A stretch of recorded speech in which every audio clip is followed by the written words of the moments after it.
За үзэгч та бүхний амлан гэрээ. Монголын үндэсний олон нийтийн телевизийн Монголын мэдээ сувгийн тойм тайлбар хөтөлбөр эхэлж байна. За энэ удаагийн хөтөлбөрөөр улс төрийн хүрээнд өрнөсөн зарим үйл явдлын талаар тайлбар хүргэе. За хөтөлбөр нийгмийн хамгааллын сайд шин зэрэг хүүхдийн мөнгөн тэтгэмж олголттой холбогдох засгийн газраас гарсан шийдвэрийн талаар тайлбар мэдээлэл хийгээд байна. За салбарын сайдын мэдээллээс үзвэл 2019 оны 6 дугаар сараас эхлээд хүсэлт гаргасан хүүхэд бүрт төсвөөс мөнгөн тэтгэмж олгох бодлогыг хэрэгжүүлэхээр болоод байна. За засгийн газар холбогдох чиглэлийг салбарын яамд өгсөн. За энэ чиглэлийн дагуу хөдөлмөр нийгмийн хамгааллын яам, хөдөлмөр халамж үйлчилгээний газар 6 дугаар сарын 1-ээс эхлээд хүүхэд бүрт мөнгөн тэтгэмж олгох ажлын бэлтгэл зохион байгуулалтыг эхэлсэн гэдэг тайлбарыг хөдөлмөр нийгмийн хамгааллын сайд чин зориг өгч байна. За 2018 оны 5 дугаар сард улсын хурал холбогдох тогтоолыг батлан гаргаж байсан. За тухайн тогтоолоор бол нийт хүүхдийн 80% нь буюу 912 мянган хүүхдэд мөнгөн тэтгэмж олгохоор болж байсан. За тухайн тогтоол тусгагдсан нэг гол зохицуулалт заалт бол цаашид хүүхдийн мөнгөн тэтгэмж авах хүсэлт гаргасан өрхийн хүүхдүүдэд олгох мөнгөн тэтгэмж өгөх дарга хэмжээ авах заалт тусгагдаад байсан юм. За тухайн тогтоолыг хэрэгжүүлэх үүднээс засгийн газар холбогдох шийдвэрээ гаргасан гэсэн тайлбарыг салбарын сайд нь өгч байна.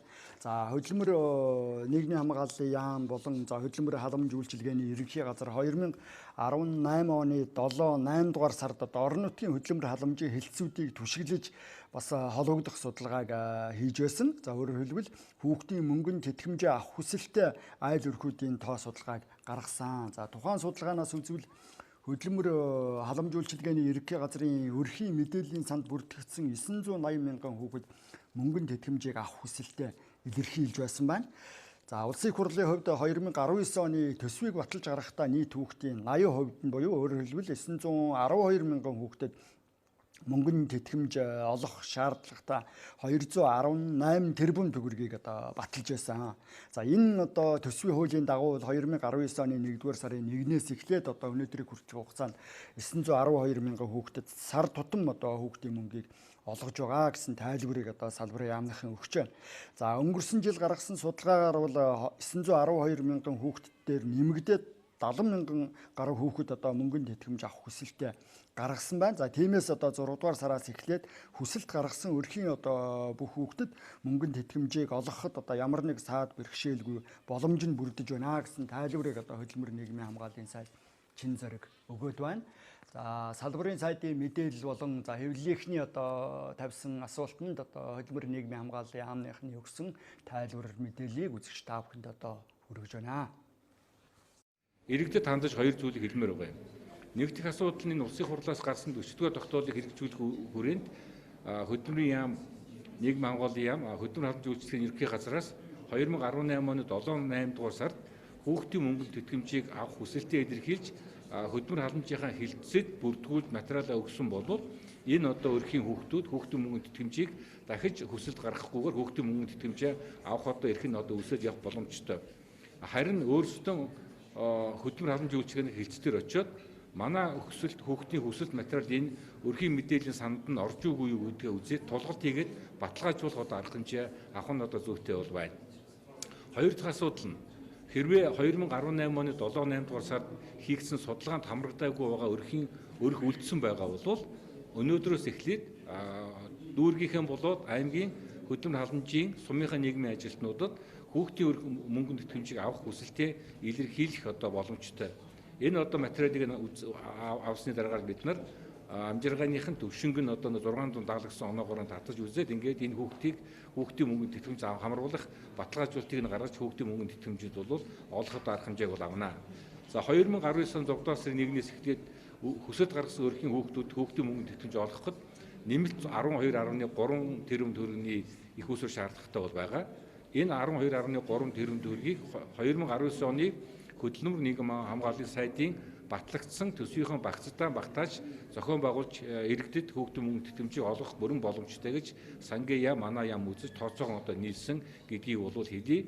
Ямар нэгэн хууль зөрчигдөх төсвийн хууль зөрчигдөх нөгөө талдаа төсөв санхүүгийн дутагдал гарах асуудал гарахгүй гэдгийг та бүхэндээ хэлхийг хүсэж байна.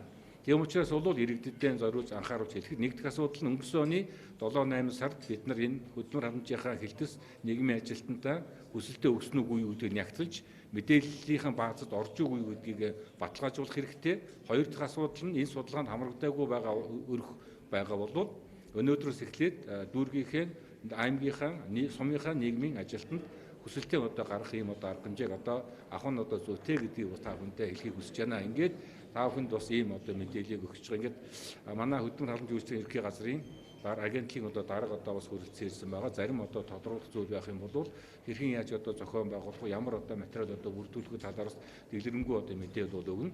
За та бүхэнд өгөх нэг мэдээлэл нь хүүхдийн баяр маргааш болох учраас хүүхдийн баярын өмнө энэ хүүхдийн мөнгөнд тэтгэмжийг олгохгүй байна, хүсэлт авахгүй гэсэн асуудлууд гараад байгаа. Тийм асуудал бол боломж бол байхгүй. Засгийн газраас хүүхдийн мөнгөнд тэтгэмжийг олгох журмыг баталсан. Энэ журмаараа сар бүрийн 20-нд хүүхдийн мөнгийг олгодог ийм л журамтай явж байгаа. Тийм учраас бид нар энэ хүсэлт гаргасан өрхийн хүүхдүүдэд хүүхдийн мөнгөнд тэтгэмжийг олгох асуудлыг энэ журмынхаа дагуу 6 сарын 20-нд олгодгоор олгоно. Наан нь энэ иргэд бүртгэгдсэн өрхийн мэдээлэл санд орсон байна уугүй гэдгийг тулгартай хийгээд баталгаажуулаад авах хэрэгтэй. Хоёр дахьт нь хүсэлтийн гаргаагүй байгаа өрхийн өрхүүд байгаа бол хүсэлтийн өгөх юм арга хэмжээгээр авах хэрэгтэй гэдгийг зөвлөж хэлмээр байна. Өнгөрсөн жил судалгаа авахдаа хүсэлт авсан өрхүүдийн мэдээлэл нь бол хөдөлмөр халамж үйлчлэгийн ерхий газар дээр байгаа өрхийн мэдээллийн санд бүрдсэн байгаа. Гэхдээ би түр үйлсэн 2019 оны улсын төсөвтөр нийт хүүхдийн 80% буюу 912 мянган хүүхдэд 1-р сарын 1-ээс эхлээд хүүхдийн мөнгөнд тэтгэмжийг олгоо гэдэг ингээд төсөв баталгаад өгсөн. Одоо ингээд судалгаа аваад үзэхлээр сар тутам 911,500-аас 911,600 хүүхэд хүүхдийн мөнгөнд тэтгэмжийг авсан ийм судалгаа бол байгаа. Тийм учраас улсын төсвөөс батлагдсан энэ төсвийнхээ хүрээнд өнөөдрийн хүртэл хүүхдүүд 912 мянган хүүхдүүд мөнгө аваад бол ирсэн байгаа. Тийм учраас нэмэлт их усрыг сая шийдэж байгаа учраас нөхөж олгохдох асуудал бол яригдахгүй. 6 сарын 1-ээс хойш л энэ хүүхдүүдтэй нэмж орж байгаа хүүхдүүдтэй тэр 80 мянга орчим хүүхдтэй төсвийг нь нэмж их усрыг шийдэж байгаа учраас 6 сарын 1-ээс хойш бол олгоно гэж ойлгох хэрэгтэй. Яагаад ингэж хийж байгаа нөхлөөр надад оны эхнээс 912 мянган хүүхдтэй хүүхдийн мөнгөнд тэтгэмжийг олгоо гэсэн төсөв баталж өгсөн. Энэ төсвийнхээ хүрээнд 912 мянган хүүхдийг сар тутам өнөөдөр хүртэл хүүхдийн мөнгөнд тэтгэмжийг нь олгоод бол ирсэн.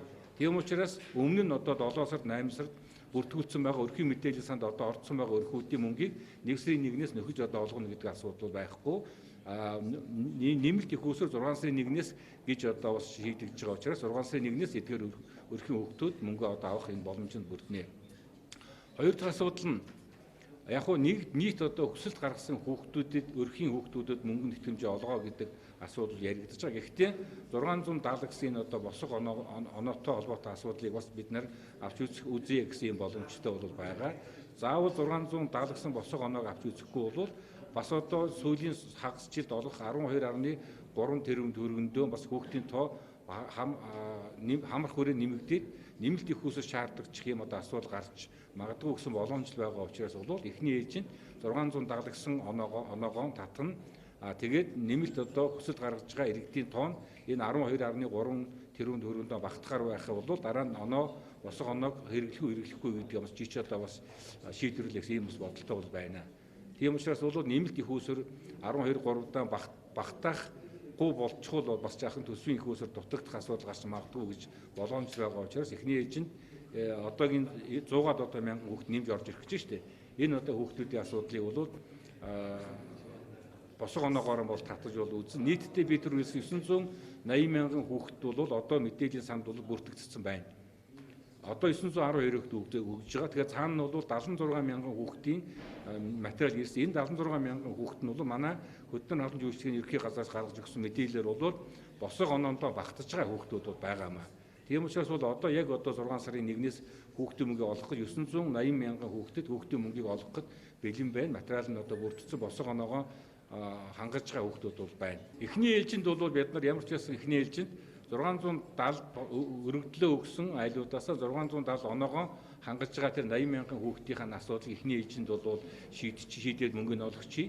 Тэгээд энэ хүсэлт гаргаж байгаа өрхийнхөө нэмэлт уг нь бол өнгөрсөн жил хүсэлт аваад дууссан байхгүй юу? Тэгэхээр одоо ингэж шийдэх боллоо гэхэл манай иргэч өнгөрсөн жил хүсэлт аваад судалгаа авч яхад анзаарахгүй гэдэг юм мэдээлгүй байсан хоцорчход одоо хүсэлтийн одоо нэмж өгнө гэдэг асуудал яригдээд байна. Тэгэхээр иргэдийг одоо бас чирэгдүүлэх үүдээс бухимдал бий болохгүй үднэс нэмж одоо бас хүсэлтийг бид бол авъя гэж байгаа юм. Аваад тэгээд тэр 670 оноогоо татаад үзье. Батлагдсан нэмэлт их хүсвэртэй багтж байгаа бол хүсэлт гаргасан бүх одоо хүүхдүүд нь өгөөд одоо явна. Хэрвээ одоо багтахгүй болохоор бол тэгээд босгон оноос доош одоо орж байгаа хүүхдийг өрхийн хүүхдийн мөнгийг эхний ээжинд одоо олгоё. Үлдэж байгаа мөнгийг нь хүүхдийг нь одоо хэрхэн яаж хийх вэ гэдэг жийч бас авч үзье гэсэн ийм бол бодолтой байна. Хүүхдийн асуудлыг бол бид нар бас нэг тийм улс төржүүлэхгүй байгаасаа гэж бол бодож байна. Засгийн газар төсөв санхүүгийнхаа боломж байдаг бол хүүхэд болгоно хүүхдийн мөнгийг олгохын төлөө бол байна. За энэ чинь нэг үе юм бол бас 60% нь олгож ясныг бас эдийн засгийн жаахан одоо өсөлт бол гарч байна. Эдийн засгийн гарч байгаа өсөлтийг иргэдийнхээ бодит одоо орлогыг нэмэгдүүлэхэд нь үр шимийг нь шууд одоо хүртэх ёстой гэсэн юм бодлого явуулж байгаа. Энэ хүрээндээ бид нар өнгөрсөн жил хүүхдийнхаа мөнгийг 80% болгож нэмэгдүүлсэн. Энэ оны 6 сарын 1-ээс эхлээд хүсэлт гаргасан өрхийн одоо хүүхдүүдэд хүүхдийн мөнгөнд итгэмжийг олгохоор боллоо. Энэ баримт тооцоогоор үзэх юм бол нийт одоо хүүхдийн манийг 86% нь хүүхдийн мөнгөнд одоо авах юм боломж бол байна. Тийм учраас бол хүүхдийн мөнгийг энэ эдийн засгийнхаа гарч байгаа өсөлт төсөв санхүүгийн боломжтой тулгуурлаад нэмэгдүүлэх хамар хөрийг нэмэгдүүлэх арга хэмжээ авч байгаа гэдэг энэ одоо талаас нь бас манай сэтгүүлчид ойлгож олон түмэнд зөв одоо мэдээлэл бол өгөөсэй гэж бид хүсэж байна. За салбарын сайдын мэдээлэлээс үзвэл 2019 оны 6 дугаар сараас эхлээд хүсэлт гаргасан хүүхэд болгонд мөнгөнд тэтгэмж олгоход нэмэлт 12 тэрбум гаруй төгрөгийн одоо санхүүжилт шаардлагдан гэсэн тооцоо гаргасан байна. За тухайн санхүүжилтийг салбарын сайдын төсвийн багцаас гаргах боломжтой гэсэн тооцоолыг хийсэн байна. За ингэснээр ямар нэг одоо хууль зөрчихгүй. За санхүүжилтийн хувьд дутагдал гарахгүй гэсэн тайлбарыг одоо хөдөлмөр нийгмийн хамгааллын сайдчин зэрэг өгч байна. За хүүхдийн мөнгөнд тэтгэмжийг 6 дугаар сарын 20-оос эхлэн одоо олгоно гэсэн чиглэлтэй байна. За хүүхдийн мөнгөнд тэтгэмж олголттой холбогдвол засгийн газраас гаргасан одоо шийдвэрийн талаар тайлбар хүргэлээ. Хөтөлбөр үргэлжилж байна.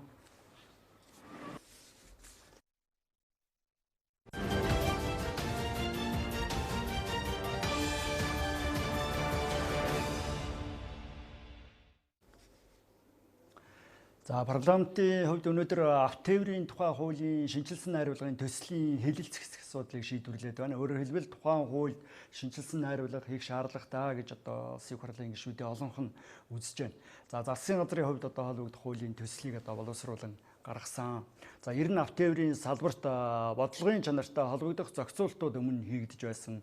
Бодлогын томоохон баримт бичгүүдэд одоо зарим талын зорилтууд тусгагдж байсан. Ер нь одоо авто тээврийн салбарын хууль эрх зүйн орчныг боловсронгуй болгох шаардлагатай гэж үзэж одоо зарим талын зохицуултуудыг зайлшгүй хийх ёстой гэдэг асуудал өмнө яригдж бодлогын гол баримт бичгүүдэд тусж байсан. Тухайлбал мянганы хөгжлийн зорилтод суурилсан үндэсний хөгжлийн цогц бодлогод бас тодорхой зорилтууд тусж байсан. Тухайлбал зам тээврийн салбарын хөгжлийн эрх зүйн орчныг боловсронгуй болгох чиглэлээр бас холбогдох зохицуултуудыг хийх заалт туссан. За хууль тогтоомжийг 2020 он хүртэл боловсронгуй болох үндсэн чиглэлийн баримт бичиг гарч ирсэн. Тухайн баримт бичигт мөн л одоо авто тээврийн тухай хуулийг шинжилсэн найруулгын төслийг боловсруулж гаргах заалт тусж байсан. За засгийн газрын мөрийн хөтөлбөрт мөн л одоо холбогдох зорилтыг тусгасан. Ер нь одоо тээврийн салбарын олон улсын хамтын ажиллагааг хөгжүүлэх, бус нутгийн дэд үдэц тээврийн одоо интеграцид одоо нэгдэж орох замаар тодорхой зохицуултуудыг хийх асуудлуудыг тусгаж байсан. За ер нь бол одоо авто тээврийн салбарт цаашдаа бодлого эрх зүйн шинжил хийх практик талаасаа ч одоо бодиттой нөхцөл шаардлагууд бий болж байна гэж салбарын яамных нь үзэж байгаа. За ер нь авто тээврийн ангиллал, дамжин өнгөрөх тээвэрлэлт, за уулуурхаан тээвэрлэлт, ачаа болон зорчигчийн терминал, автозам дагуух одоо үйлчилгээ, за автомашин үйлдвэрлэл, тээвэр зуучийн үйлчилгээ, за бас тээврийн даатгал, ер нь салбарын бүтэн зохион байгуулалттай холбоотой тодорхой асуудлуудыг зохицуулж одоо салбарын хөгжлийн чиг хандлагад зайлшгүй нийцүүлэх шаардлага байна гэж одоо зам тээврийн хөгжлийн яамных нь тайлбарлаж байгаа. За ер нь бол одоо авто тээврийн хэрэгслийг шинээр угсарж үйлдвэрлэж байгаа боловч автомашин үйлдвэрлэлийн эрх зүйн орчин бүрдэж чадаагүй байгаа. За бас одоо хуурамч сэлбэг хэрэгслийг улсын хилээр оруулдаг, засвар үйлчилгээг нь стандартын шаардлагад одоо хангаагүй нөхцөлд одоо явуулж байгаа ийм зөрчлийг таслан зогсоох шаардлага байгаа. За авто үйлчилгээ эрхлэгчдийг тодорхойлох, стандартын шаардлага хангасан одоо бүтээгдэхүүн үйлчилгээнд тохирлын үнэлгээ хийж баталгаажуулах шаардлага байгаа. Энэ болгоныг харгалзаж бас эрх зүйн орчноо шинжлэх хэрэгтэй байна гэж салбарын яамныхан үзэж байна. За бас уулуурхаан томоохон ордууд эдийн засгийн эргэлтэнд орсноор ашигт малтмалын тээвэрлэлт сүүлийн жилүүдэд нэмэгдсэн. Ер нь ашигт малтмалыг тээвэрлэх авцамыг аж ахуйн нэгж байгууллагууд өөрсдийн хөрөнгөөрөө барьж ашиглаж байгаа. За хувийн хвшлийн хөрөнгөөр баригдсан авцам нь бол нийтийн хэрэгцээний замд хамаарахгүй учраас тухайн замаар хийгдэж байгаа тээвэрлэлт нь хүчин төгөлдөр мөрдөгдөж байгаа хууль дүрм журмаар зохицуулагдах боломжгүй байгаа. Энэ болгоныг харгалзаж бас тодорхой зохицуултуудыг хийх ёстой гэж салбарын яамныхан үзэж байна.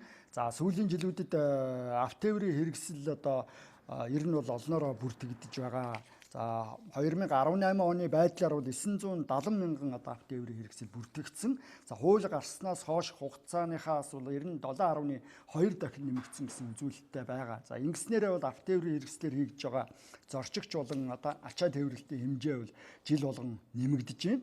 За үүнтэй холбоотойгоор ер нь автотээврийн хэрэгслийн тоо өсгийн хэрээр ашиглалттай холбоотой зам тээврийн осол зөрчил бас нэмэгдэж байна гэсэн тоон үзүүлэлтүүд гарч байгаа.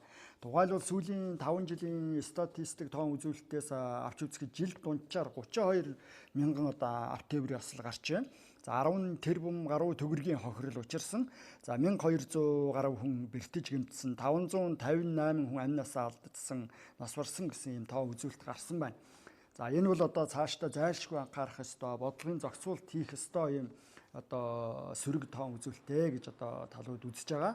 За цаашид хууль эрх зүйн хүрээнд бол ер нь автотээврийн салбарын хяналтыг сайжруулах ёстой, нэгдсэн удирдлага зохицуулалтаар хангах, энэ чиглэлийн эрх зүйн орчныг бий болох ёстой гэдэг тухайн асуудал яригдж байна. За улсын хурлын гишүүдийн хувьд чуулганы өнөөдрийн нэгдсэн хуралдааны үеэр бас зарим талын саналыг гаргасан. Тухайлбал автозамын хамгаалалтыг сайжруулах, арчилтыг сайжруулах ёстой, хяналтаа дээшлүүлэх ёстой гэдэг тухайн асуудлыг хөндөж байна. Автотээврийн зохицуулалтанд анхаарыг, ер нь уулуурхаан бүтээгдэхүүн тээвэрлэлтийг цэгцлэх, тусгаалсан дүрм журмаар зохицуулах ёстой гэдэг байр сууриас хандж байгаа. За байгаль орчны доройтол, экологийн сөрөг нөлөөг бууруулахад чиглэсэн бодлогын зохицуултыг зайлшгүй хийх ёстой гэдэг асуудлыг бас сануулж байна. За автотээврийн салбарт тусгай зөвшөөрлийн тоог цөөрүүлэх ёстой, хүнд сурталчилгааг багасгах хэрэгтэй гэдэг тухайн асуудлыг хөндөж байгаа. За буруу талдаа жолооны хүрдтэй автомашиныг цаашдаа ашиглаад байх нь зөв үгүй юу гэдэг асуудлыг бас зарим гишүүд хөндөж байна. Олон жил ашиглагдсан автомашиныг яах ёстой вэ? Ер нь ашиглалтаас гарах тодорхой хязгаар зохицуулт байх ёстой юу гэдэг тухайн асуудал бас хөндөгдөж байгаа. За автотээврийн салбар дахь татвар хураамжийн асуудлууд яригдж байна. За гайлын хүнд сурталчилгааг арилгах, даатгалын үр ашгийг иргэдэд хүртээдэг байх чиглэлд бас анхаарах, бодлогын зохицуулт хийх ёстой гэдэг үүднээс зарим гишүүн хандж байгаа. За улсын хурлын чуулганы нэгдсэн хуралдааны явцаас үзэгч та бүхэнд хүргье. Автозамтай болно гэж бид нар 21 хатуучлаа замаар холбоо олон улсын автозамтай болын хурдан шуурхай ая тухтай үйлчлэг болно гэд маш их хөрөнгөөр маш зам барьдаг. Гэтэл нөгөө талдаа тээвэр хийхдээ тээвэрлэлтэд зохицуулж чадахгүйгээс болоод нөгөө явж байгаа барьсан зам дээгүүр даац хэтрүүлдэг машинууд нь яваад нөгөө замаа хурдан эвдээ хайчдаг. Тэгэл нөгөө барьсан зам нь хайрын хөрөнгө болоод өрн таран болдгоо. Энэ бодлогоо энэ хуулиараа яаж зохицуулах гэж байгаа вэ? Нүүрс тээвэрлдэг, гурил тээвэрлдэг, цемент тээвэрлдэг, өөр бас ашигт малтмал тээвэрлдэг. Ийм байдлаар нөгөө барьж байгаа зам дээгүүр даац хэтрүүлдэг. Нөгөө нэг тэнхлэг дээр явах ачаас хэтэрсэн тээврүүд яваад ингээд замаа эвдээд идэг. Энэ дэрэд олон удаа олон шаардлага тавьж байгаа. Тодорхой үр дүнгууд гарахгүй л байгаа даа л дээ. Хоёрдугаарт нь бид нар төрийн албаа агчдын тоог багасгахна гэдэг өнгөрсөн их хурл засгийн газрын үед л дээ 12-оос 16 онд. Нөгөө хэдэн агентлагуудаа цөөлөд агентлагуудаа улсын үйлдвэрийн газар болгоцсон. Улсын үйлдвэрийн газрууд болсон чинь нөгөө агентлагууд нь буцаагаад нөгөө аж ахуйн тооцоон дээр ажилладаг болоод орлого хөөдөг болсон. Орлого хөөдөг болсноор яасан гэхээр давхар тусгай зөвшөөрөл давхар зөвшөөрлүүд олгоод богино хугацаатай хүнд сурталтаа олон дахин олгодог юм зөвшөөрлүүд бий болгоцсон. Тэгэл тэр зөвшөөрлийг авах гэж тээвэрчд маш их зовж байдаг ерөөс. Хилийн тээвэр дээр, орон нутгийн зорчигч тээвэр дээр богино хугацаатай олон дахин өгдөг ийм нэг удаагийн шинжтэй зөвшөөрөл өгдөг. Тэр нь хуулинд байхгүй. Энэ асуудлуудаас хэрхэн яаж шийдвэрлэх юм? Даац хэтрүүлж байгаа асуудал дээр бид нэг зохицуулт хийх боломжгүй нэг ийм нөхцөл байдал үүсээд байсан. За Монгол улс 1998 онд Вений конвенцэд нэгдээд орсон. Тийм учраас энэ конвенцийн заалтаар бол нийтийн хэрэгцээний зам дээр бид явах зөвшөөрөгдөж байгаа тээврийн хэрэгслийн нийт жинг тэр бол Вений конвенцэд заасан хэмжээгээр явахаар ингэж зохицуулагдсан. За гэтэл энэ уул уурхайн тээвэрлэлттэй холбоотойгоор одоо бас шинэ нөхцөл байдал үүссэн. Энийг одоо зохицуулах боломжгүй байсан. Ингээд өнгөрсөн онд авто замын тухай хууль шинжлэгдээд энэ уул уурхайн бүтээгдэхүүн тээвэрлэх тусгай зориултын зам гэдэг зам категори нэмэгдсэн. За энэнтэй холбоотойгоор энэ тусгай зориултын зам дээр явах тээвэрлэлтийг зохицуулах зохицуултыг энэ хуулинд бас тусгай дүрм журмаар зохицуулж өгөхөөр заасан байж байгаа. Яагаад ингэж зааж байгаа юм бэ гэхээр Вений конвенцээр нийт тээврийн хэрэгсэл маань нийтдээ ачаа болон тээврийн хэрэгсэл нийлээд 44 тонн 6 тэнхлэгтэй машин дээр иймийг л бид нийтийн хэрэгцээний зам дээр зөвшөөрлгүйгээр явуулах ийм боломжтой. За гэтэл уул уурхайн бүтээгдэхүүн тээвэрлэлтэн дээр энэ машиныхаа жингээс гадна нэг 20 тонн нүүрс тээвэрлэж явах нь эдийн засгийн үр ашиггүй байгаад байгаа. За тэгээ бусад орны дуршлагыг үзээд энэ бол одоо тусгай зориултын одоо нөгөө хүнд даацын гэж нэрлэдэг байгаа. Энэ зам дээр арай одоо даацыг нэмэгдүүлсэн тусгай зохицуулттай явахаар ийм зохицуултыг оруулсан байгаамаа. За гурав дахь асуудал дээр энд автотээврийн салбар дээр олгож байгаа хоёр л тусгай зөвшөөрөл байгаа. Нэгдүгээрх нь тээврийн хэрэгслийн дугаар үйлдвэрлэх зөвшөөрөл. За нөгөөх нь техникийн хяналтын үзлэг хийх гэсэн ийм зөвшөөрөл байгаа. Тэгээд энэ хуулиар болохгүй асуудлууд бас их байна. Жишээ нь сая тэр бямцгтгшүүний яриад байгаа асуудал чинь бол биш шүү дээ. Логистикээс илүү бид арай гэж нэг алтаа нурууд авуулаад нэг жаахан зам тавьсан. Тэрнийг л зохицуулаад өгч гэж яриад байна шүү дээ. Тэрэн дээр чинь 40-50 тонтой машин яваад одоо тэр зам эвдрээд дуслаа. Хичнээн их хөрөнгө зарж бид тэр замыг тавьсан гэдэг асуулыг ярьж байгаа. Тэгээ ингээд тойруулаад хариулаад байж болохгүй шүү дээ. Хоёрдугаар энэ уул уурхайн компаниуд байна. Авто замын тухай хууль батлагдсан. Та бол энэ автотээврийн салбарт их олон жил ажилласан юм билээ. Авто замын тухай хууль чинь байна шүү дээ. Тусгай зориултын замыг гадаадын хөрөнгө оруулалттай компанид эзэмшүүлэхээр өгчихсөн юм. Нэг үгээр хэлбэл Монгол улсын үндсэн хуулийг зөрчиж өгчихсөн юм. Зам чинь газраа салгаж болохгүй. Тусгай объект үл хөдлөх хөрөнгө салгаж болтгоо. Авто замын хуулийн дээр ингээд өгчихсөн учраас уг нь бол тэр төмрийг хөдөр зөөж байгаа тэр асуудлыг бол жишээ нь хөшөөтийн нүүрсийн замаар явуулах боломжтой байхгүй юу? Гэсэн хувийнх нь эзэмшилд өгчихсөн учраас тэр хөшөөтийн одоо гадаадын хөрөнгө оруулалтын компани чинь явуулахгүй шүү дээ. Ийм хуулийн зөрчил байгаа наач. Тэрнийг хар. Хоёрдугаарт энэ байгалийн баялаг зөөж байгаа гадаадын хөрөнгө оруулалтын компаниуд байна. За яг замаа тавиа зөөж байгаа. Манай баруун талд бол одоо хөшөөтийн нүүрсийг замаа тавиа зөөж байгаа. Энийг сайшаалтаа. За яг баялагийг аваад гарч болдго юм байж. Ядаж энэ монголчууд тээврийг хийж болох уу? Одоо гадаадын хөрөнгө оруулалтаа баялаг авч гарч байгаа компани чинь өөрснөө тээврийн компани ирэхтэй болж байна. Та нар өгж байгаа. Энэ монголчууд тэр ирэх ашиг гэж юм байна уу? Нүүрс харна татвар авахгүй. Замаа тавина эзэмшүүлнэ.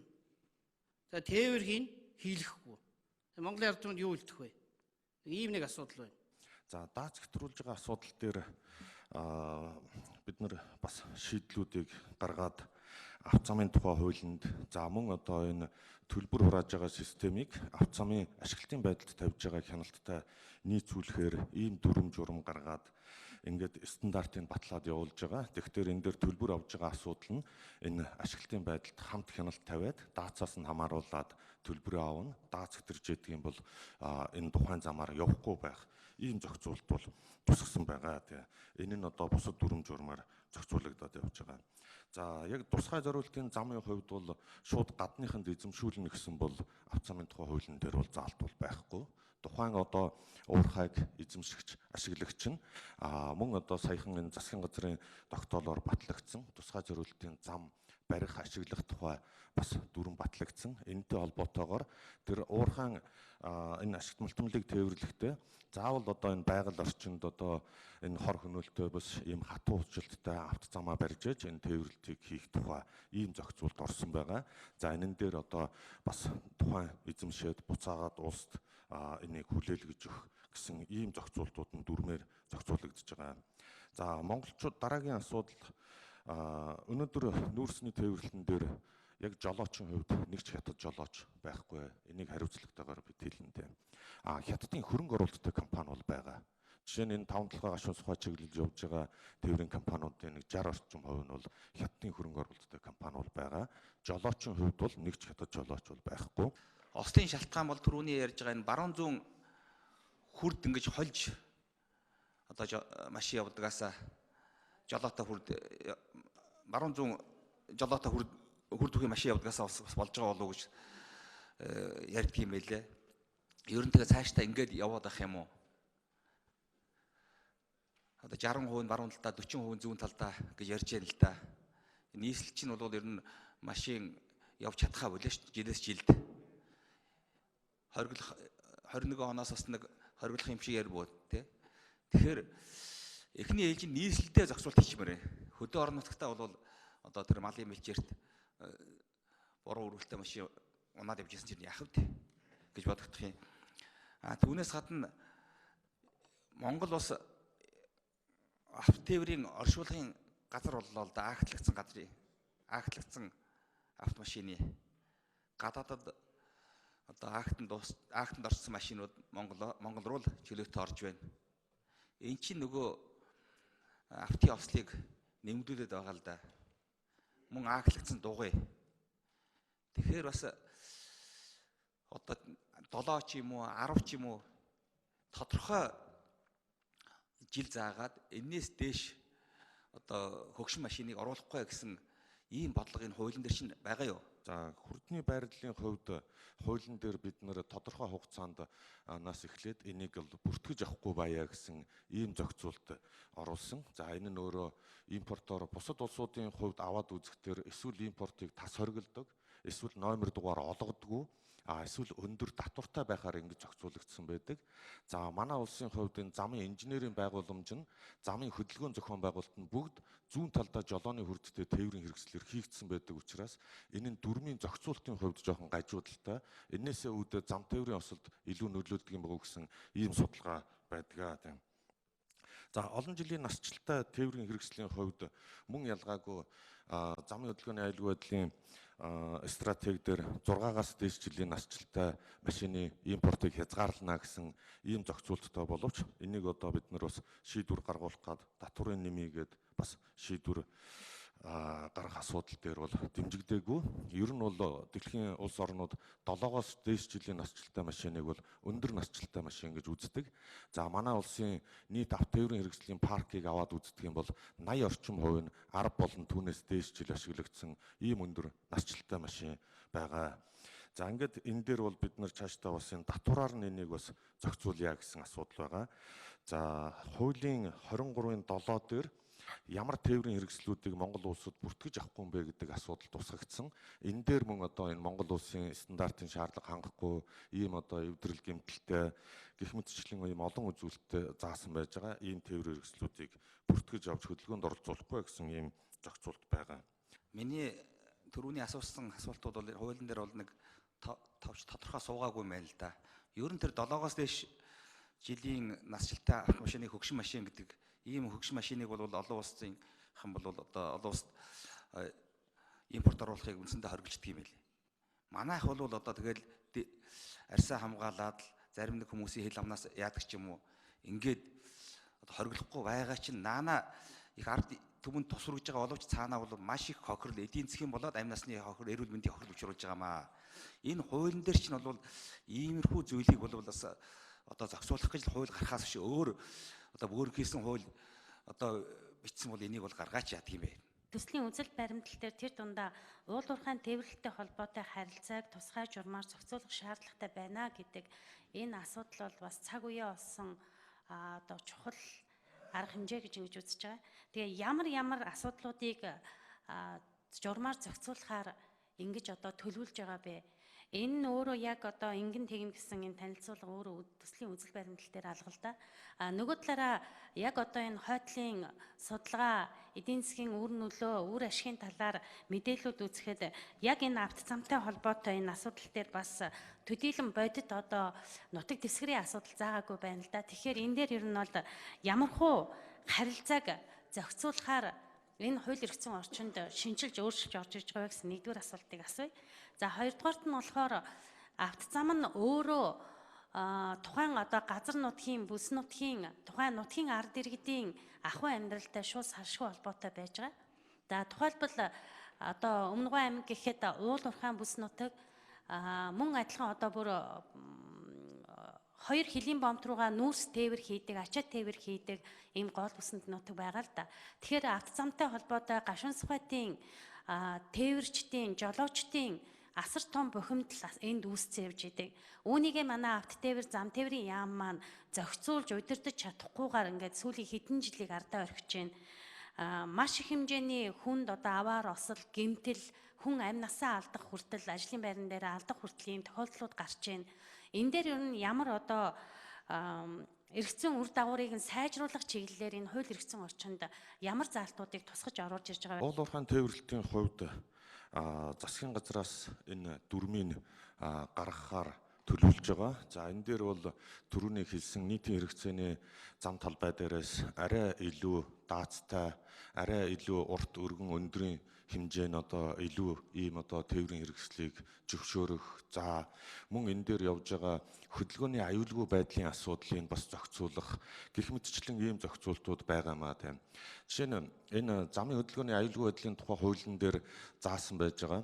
Нийтийн хэрэгцээний зам дээр явж байгаад гарсан ослыг зам тээврийн осолд үздэг. Нийтийн хэрэгцээний бус зам талбай дээр явсан бол энэ бол одоо үйлдвэрлэлийн осол болж явдаг. Тэгэхээр энэ уул уурхайн зам дээр гарч байгаа ослыг шийдэхэд хүртэл энэ одоо эрх зүйн зохицуултын хувьд зөрчилтэй байгаад байгаа учраас энийг одоо тусад нь гаргаж зохицуулах нь зүйтэй юм.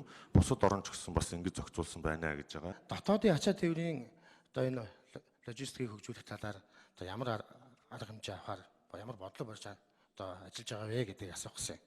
За нийтийн зочид тээврийн хувьд бол ийм одоо нэгдсэн сүлжээтэй болцсон энэ талаар бол айхц дэвшилтэй байна. За одоо үйлдвэрлэл, хөдөө аж ахуйн салбарын бараа бүтээгдэхүүн, түүхэд, хүнс өргөн хэрэглээний бараа бүтээгдэхүүн гээд эдгээрч дууссан энэ дотоодын ачаа тээврийн ийм логистик сүлжээг байгуулах энэ талаар ямар бодлого барьж байна вэ гэдгийг нэгдүгээр асууя. За энэ талаар бас энэ эрх зүйн зохицуулалт шаардлагатай байгаа юу гэдгийг энэ хуулинд орсон уу гэдгийг асууя. За хоёрдугаар энэ Улаанбаатар хотын төгжрөл гэж томоохон асуудал байна. За энд бол мэдээж одоо зам барих өргөдөхөөс гадна замын цагдаа хэрхэн ажиллах, замын хөдөлгөөний дүрм хэрхэн хэрэгжихээс гадна за авто тээврийн бодлого, замын хөдөлгөөний зохион байгуулалтаас бол энэ ихэнх хамаардаг зүйлээ. Тэр энэ чиглэлээр одоо ямар зүйлүүдийг та бүхэн бас хийж хэрэгжүүлж байна вэ? Гуравдугаарт нь нэг үеийн хотод энэ хот хоорондын зорчигч тээвэр, нийтийн тээвэрт бол нэлээд одоо дэвшилтэй зүйлүүд гарсан, бий болсон. Интернетээр суудлаа захиалдаг болсон, дизель захиалдаг болсон, суудлаараа суудаг болсон. За ингээд агааржуулагчтай, телевизэртэй автобусууд бий болсон. За манай хөсгөл ихэд бол одоо унтлахын автобус гэдэг одоо унтаад явж бас боломжтой юм автобус бий болсон гэдэг. Энэ автобус нь бол одоо тээврийн хэрэгс нь бол одоо боломжийн болоод байгаа. Гэтэл энэ зам дагах одоо дэд үтцийн асуудал шийдэгдээгүй яваад байдаг. Автобусны замын зогсоолууд одоо 100 км гэх юм уу 5 км-т ямар стандарт байхын төвгөрөө байх. Нөгөөдгөө жорлон нойлын асуудлууд байж байгаа. Энийг одоо шийдэгдээгүй явж байгаа. За эдгээрийг одоо хэрхэн шийдвэрлэх вэ? Зам дагсан дэд үтсийн нийтийн тээврийн зочид тээврийн дэд үтсийн асуудлыг хэрхэн шийдвэрлэх вэ? Энэ чиглэлээр одоо ямар арга хэмжээ авч хэрэгжүүлж байна вэ? За дотоодын ачаа тээврийн хувьд бас одооны мөрдөж байгаа эрх зүйн зохицуулалтын хувьд хангалтгүй зүйлүүд байгаа. Цаашдаа бас энийг зохицуулах зүйлүүдийг бол оруулаад явж байна. За мөн энэ хуулийн дэхээс гадна авто тээврийн талаар төрөөс хуримтлах бодлого саяхан батлагдсан. Энэ бодлогын хүрээнд бид нэр засгийн газрын 2100 гэсэн хөтөлбөр байна. За мөн одоо бусад одоо энэ үндэсний хөтөлбөрүүдтэй уялдуулаад дотоодын ачаа тээврийг нэгдүгээрт хөдөө аж ахуй, хоёрдугаарт газар тариалан, гуравдугаарт одоо энэ дотоодын аж үйлдвэрлэлийн бүтээгдэхүүнийг төсгөлсөн бүс нутгийн чанартай, орон нутгийн чанартай ийм логистикийн төвүүдийг бий болгоё. За энэ дээрээс одоо энэ тээвэр зохицуултыг бий болгож өмнө олон улсын гарцаар гаргах энэ боломжуудыг бүрдүүлье гэсэн ийм бодлого бол байгаа. За энэ хүрээнд энэ дотоодын ачаа тээврийг бас энэ орон нутагт нь бас зохицуулах эрхүүдийг өгж байгаа.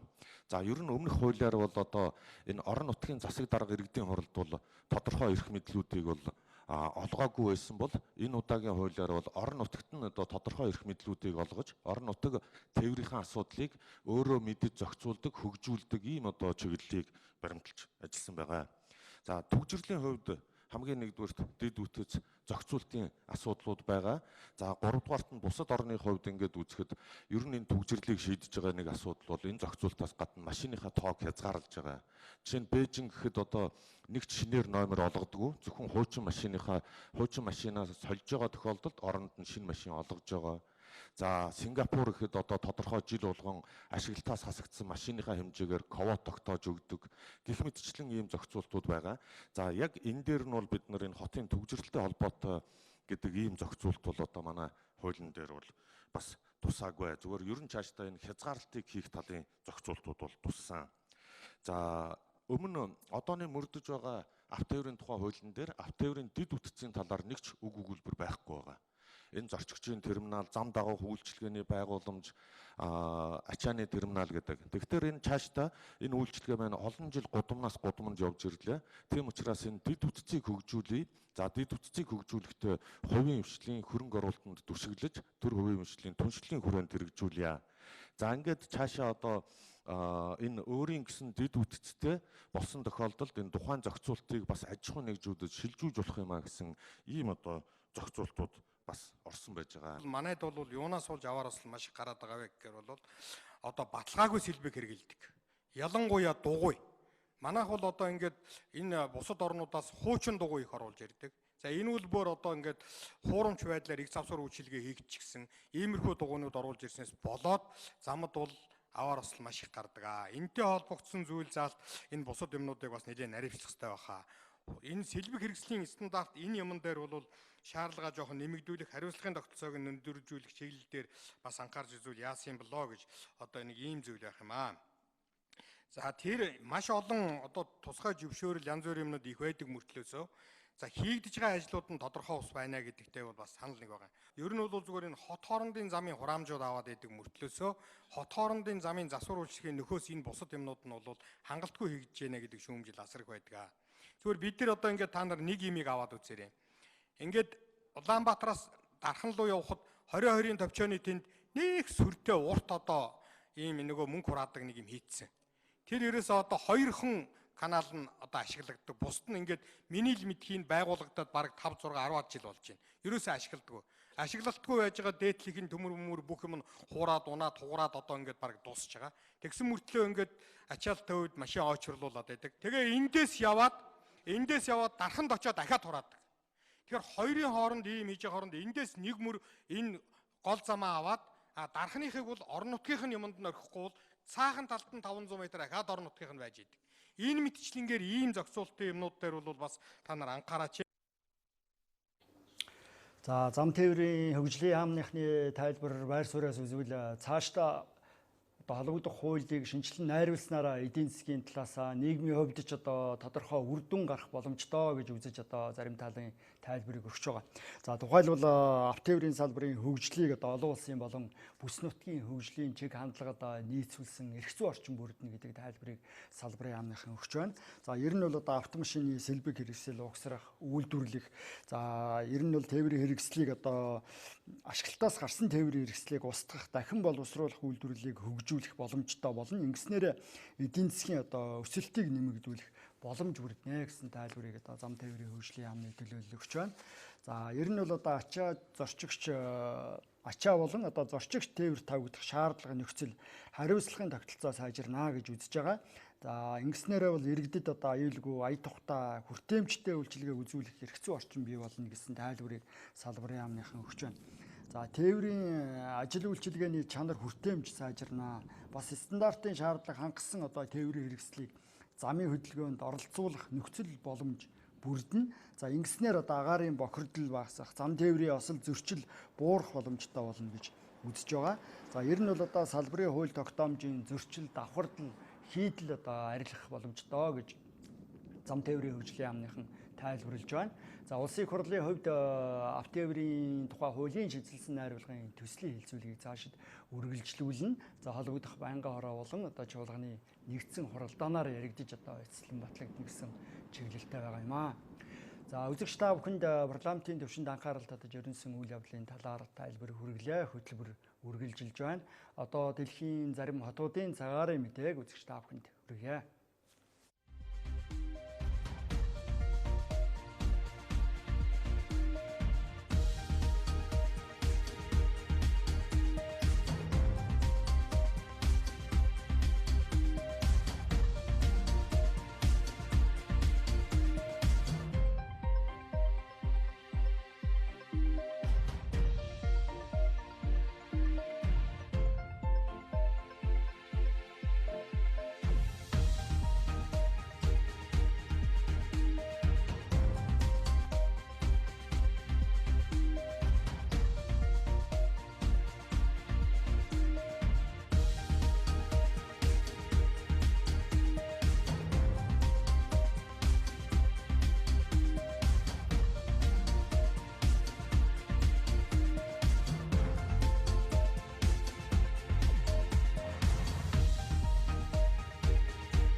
За хөтөлбөр үргэлжилж байна. Одоо гадаад мэдээний албанаас бэлтгэсэн тойм тайлбарыг хүргэе. За студид редактор Ариун Чимэг ажиллаж байна.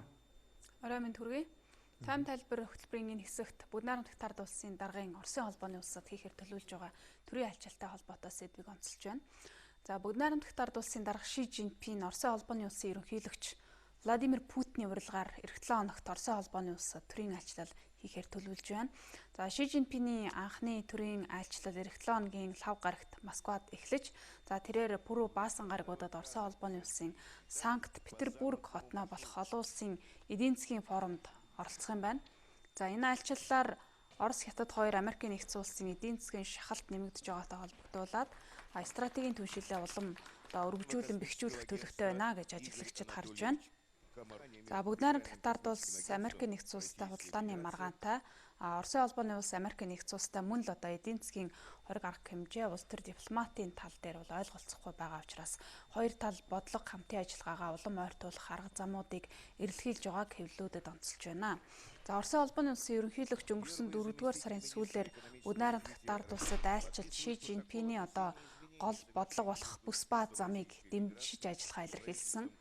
За Ши Жинпиний энэ айлчлал Бүднайрамд Хятад улсын дарга Америкийн нэгдсэн улс Бээжинг өмнөх амлалтаас ухарсан гэж үзээд Хятадын 200 тэрбум Америк долларын дүнтэй бараа бүтээгдэхүүний татварыг 10-аас 25% хүргэн нэмэгдүүлэх шийдвэр гаргаж улмаар худалдааны хилэлцээ зогсноос хойш гадны улс орнуудад хийх анхны айлчлал тооцогдож байна.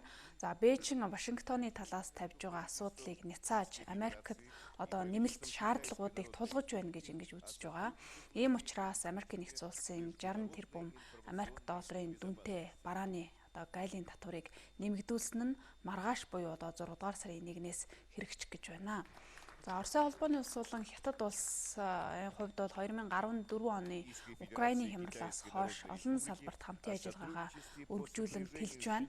За өрөндийн улс орнуудын хувьд бол Кремийн хойгийг өөртөө нэгтгэж авсных нь хариуд Оросын холбооны улсад эдийн засгийн хориг арга хэмжээг тавьснаас хойш Оросын холбооны улс бол Азийн бүс нутаг руу ялангуяа Хятад улс руу чиглэсэн бодлого явуулах, Хятад улстай худалдаа эдийн засаг, улс төрийн харилцаагаа ойртуулах бодлогыг барьж байна.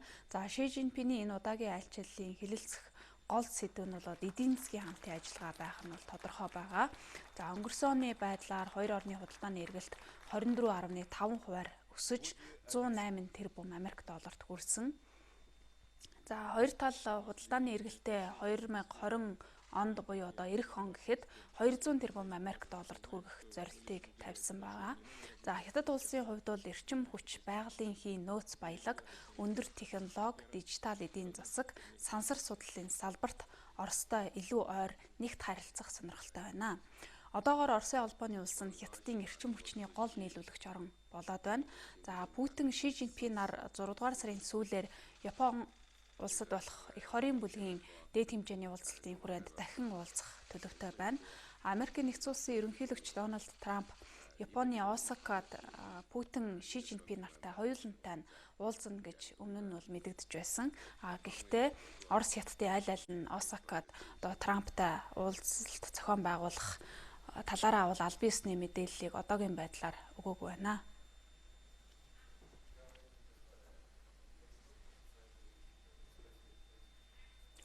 За Америк болон түүний холбоотон түнш улс орнууд Хятадын төв дамнсан худалдаа дэд бүтцийг хөгжүүлэх урт хугацааны бодлого, бүс ба зам, өрнөдийн тэргүүлдэг олон улсын системийг Хятадын ашиг сонирхолд үйлчлэх шин тогтолцоо руу шилжүүлж магадгүй гэж санаа зовниж, шүүмжилж, болгоомжилж харж байна. Үүний зэрэгцээгээр Хятадын харилцаа холбоо технологийн Huawei компанийн эсрэг Америк тэргүүтэй улс орнууд хориглох юм бодлого баримтлаж байгаагаас ер нь цаашдаа энэ салбарт Хятадын Оростой харилцаа бол шинэ түвшинд гарах нэ гэж ажиглагчид Ши Жинпиний айлчлалыг угтаж дүгнэлт хийж байна. За Оросын холбооны улс бол Хятадын бүс ба зам энэ том бодлогыг дэмжиж хамтарч ажиллахаар талууд тохирсон. Үүний зэрэгцээ Оросын холбооны улс хойд туйлыг хөгжүүлэхэд Бээжингийн дэмжлэгийг авах сонирхолтой байгаа. За энэ сонирхлыг Вашингтон бас эрс эсэргүүцэж Америкийн нэгдсэн улсын төрийн нарийн бичгийн дарга Майк Помпео хойд туйлдах Оросын цэрэгжилт Хятадын хөрөнгө оруулалтаас болгоомжлохыг саяхан бас холбоотон бөгөөд түнш улс орнуудаа анхааруулсан. За сүүлийн жилүүдэд хойд туйлд одоо байгалийн асар их баялаг илэрсэн мөн одоо улс орнууд энэ бүс нутагт өөрийн хөрөнгө оруулалт ашиг сонирхлоо нэмэгдүүлэх тэлэх үүднээс бол хойд туйл руу чиглэсэн бодлого нь эрчимжих төлөвтэй байгаа. За энэ одоо төлөв байдлын дунд Хятад улс мөн одоо Оростой хойд туйлд одоо хамтарч ажиллах хөрөнгө оруулалт хийх сонирхол нь бол одоо бас Оростой ижил төвшөнд байна гэж ажиглагчдын хувьд бол хардаг. За Хятадын Америктай хийж байгаа худалдааны маргаан өргөжөж байгаатай холбогдуулаад Бээжин, Москва хоёрын харилцаа хоорондоо илүү нэгтрахаас гадна Умард Солонгосын цөмийн зэвсгийн асуудал болоод Венесуэлийн улс төрийн хямрал мөн одоо Ираны цөмийн гэрээ зэрэг одоо олон улсын төвшний ийм тулгамдсан асуудлууд дээр бас ашиг сонирхлын ийм зүйлүүд дээр байр суурь нь илүү нэгтрах, ойртох болов гэж шинжээчид бас дүгнж байна. Мөн өнөөдөр Хятад улс Америкийн нэгдсэн улстай худалдааны маргаан даймжирч технологийн хориг саадтай тулгарсантай холбоотойгоор Оросын холбооны улстай технологийн салбарт хамтын ажиллагаагаа эрчимжүүлэх нэ гэж шинжээчид үзэж байна. Учир нь Хятадын харилцаа холбооны Huawei компани Оросын холбооны улстай цаашид илүү одоо өргөн хүрээнд хамтрах юм сонирхолтой байгаагаа илэрхийлсэн байна. За Оросын хэвлэлийн мэдээгээр бол дэлхийд тэргүүлэгч харилцаа холбооны технологи үйлдвэрлэдэг тэргүүлэгч компаниудын нэг Huawei компани Оросын бизнесийн салбарт мөн одоо цахим худалдааны талбарт Оросод хамгийн идэвхтэй нийлүүлэгч нь болж байна. За өнгөрсөн 6 жилийн хугацаанд Хятадын Huawei компани Оросын харилцаа холбооны компаниудын зохион байгуулсан 550 гаруй одоо технологитой холбоотой үйл ажиллагаанд оролцсон юм байна. Мөн Huawei компанийн ухаалаг гар утасны худалдаа Оросын зах зээлд нэмэгдэж бусад брендийн ухаалаг гар утасны худалдаа буурсан үзүүлэлттэй гарчээ.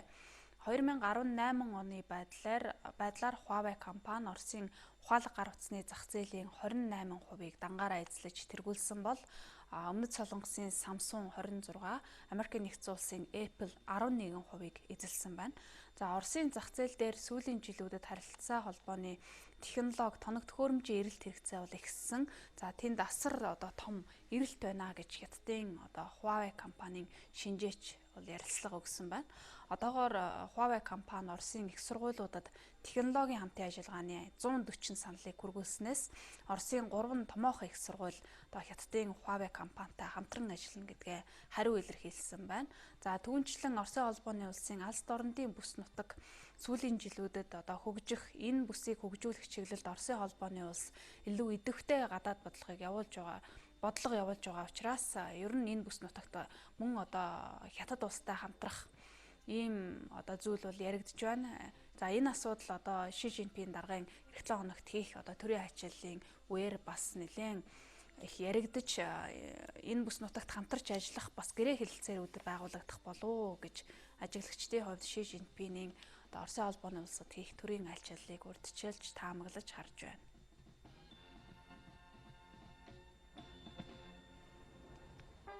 За олон улсын хүрээнд хамгийн их анхаарал татж байгаа Хятадын төрийн тэргүүний Москвад хийх одоо төрийн айлчлалтай холбоотой сэдвийг онцоллоо. За баярлалаа. Хөтөлбөр үргэлжилж байна. Үзэгч та бүхэнд одоо цагаараа мэдээ хүргье.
За Монголын үндэсний олон нийтийн телевизийн Монголын мэдээ суваг тойм тайлбар хөтөлбөрөөр хүргэлээ. Үзэгч та бүхэнд баярлалаа.